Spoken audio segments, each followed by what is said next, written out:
امریکہ اور ایران کے درمیان ہونے والے مذاکرات کے دوران جہاں سب کی نظریں اس سے نکلنے والے نتائج پر لگی ہوئی تھیں، وہیں اس دوران کچھ لوگوں نے فار آل گڈ اور بیڈ ریزنز پاکستانی میڈیا کو اپنے نشانے پر رکھ لیا۔ حکومت نے ملکی اور غیر ملکی صحافیوں کے لیے اسلام آباد کنونشن سینٹر میں انتظامات کیے ہوئے تھے، جہاں صحافی ایک طرف ان انتظامات سے مطمئن تھے، وہیں وہ شکوہ کنا ضرور تھے کہ خبریں مل نہیں رہی۔ میرا دن ہے وہ صبح 6 بجے سے شروع ہوا ہے اور اگلے دن 8 بجے ختم ہوئے، تقریباً کوئی 26 گھنٹے کی میراتھن جو کوریج ہے وہ ہم نے کی ہے۔ تو اس کے لیے اگر کوئی فیسیلیٹیشن کی جگہ ہے تو وہ میرا خیال ہے اس کو بڑا نگیٹیولی پورٹرے کیا گیا۔ انتظامات اچھے ہونے چاہیے تھے، اچھے انتظامات میں صحافی کی ایک جگہ رکتے ہیں، ان کو وہاں ڈفرینٹ قسم کی سہولیات ہیں۔ لوگوں نے کھانے پہ جو وہ فوکس کیا، لیکن یہ کہ آپ کو انٹرنیٹ چاہیے۔ بعض دفعہ اس طرح کے اگر آپ کلوز پروکسیمیٹی میں موجود ہیں، جیسے ہم سرینا کے بالکل قریب تھے، تو وہاں پہ بعض دفعہ جو سگنلز کا ایشو ہو سکتا ہے۔ تو وہ بہت ساری سہولیات تھی جو آپ جن کی وجہ سے آپ کی وہاں موجودگی ضروری تھی۔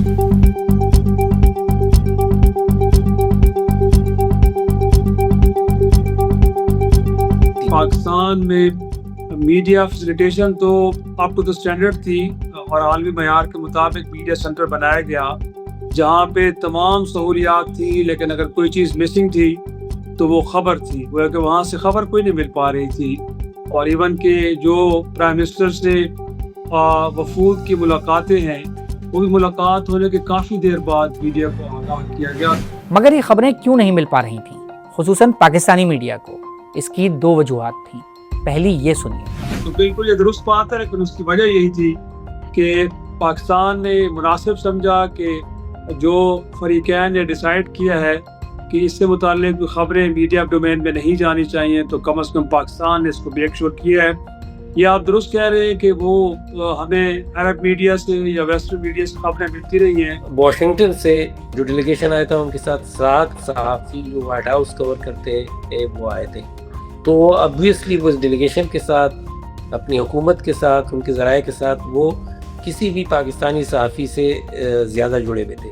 پھر ایران کے جو ڈیلیگیشن آیا اس کے متعلق بتایا جا رہا ہے کہ تقریباً کوئی 22 کے قریب صحافی ان کے ساتھ آئے تھے، جو یقیناً اپنے ڈیلیگیشن کے ساتھ جڑے ہوئے تھے۔ ہم جو پاکستانی صحافی ہیں ہم بہت ویل کنیکٹڈ ہیں، ہماری جو پاکستانی گورنمنٹ ہے، ہمارا فارن آفس ہے، ہمارے جو باقی اسٹیک ہولڈرز اور ادارے ہیں ان کے ساتھ ہم وہ رابطے میں ہیں اور ہم ویل کنیکٹڈ تھے۔ اب اس کی ایک فرق اور سمجھیے گا کہ اس میں جو ٹاکس ہو رہے تھے اس میں 2 فریقین تھے اور ایک ہوسٹ تھا۔ اس میں ہوسٹ کے مفاد میں یہ چیز تھی کہ کوئی معلومات ٹاک سے متعلق پہلے باہر نہ آئے اور جو جس کی رپورٹنگ ہے اس پہ اثر انداز ہو۔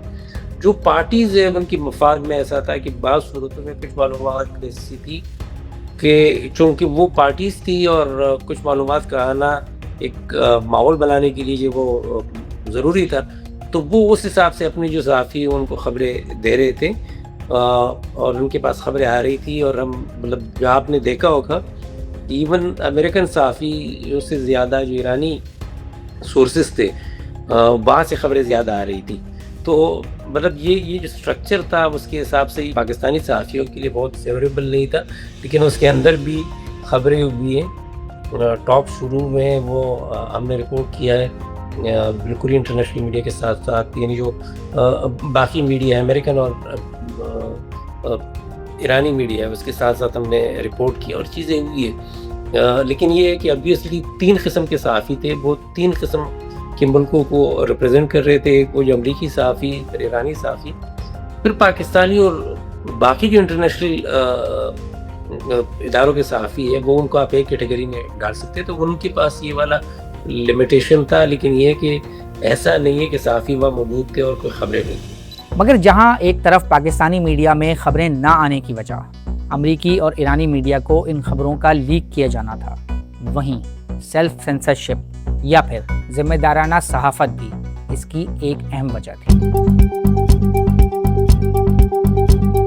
اس سارے عمل کے اندر بڑی حساسیت بھی شامل تھی، تو میرا خیال میں تھوڑا سا ہم نے احتیاط برتی، کیونکہ آپ کو معلوم ہے کہ اس سارے عمل کو ریاستی مشینری بھی بڑی کلوزلی واچ کر رہی تھی اور میڈیا کو بھی یہ کہا گیا ایک طرح سے کہ سارے عمل کو بڑی ذمہ داری کے ساتھ رپورٹ کرنا ہے. تو بجائے کہ ہم اسپیکولیشنز کی طرف جاتے یا سورسز سے کچھ انکنفرم رپورٹس نشر کرتے یا تحریر کرتے, میرے خیال میں مناسب سمجھا گیا ہے کہ جو اسٹیٹ کی جانب سے بتایا گیا ہے اسے رپورٹ کیا جائے. مزید نیوز اپڈیٹس اور ڈیجیٹل سٹوریز کے لیے سبسکرائب کریں ڈان نیوز پاکستان.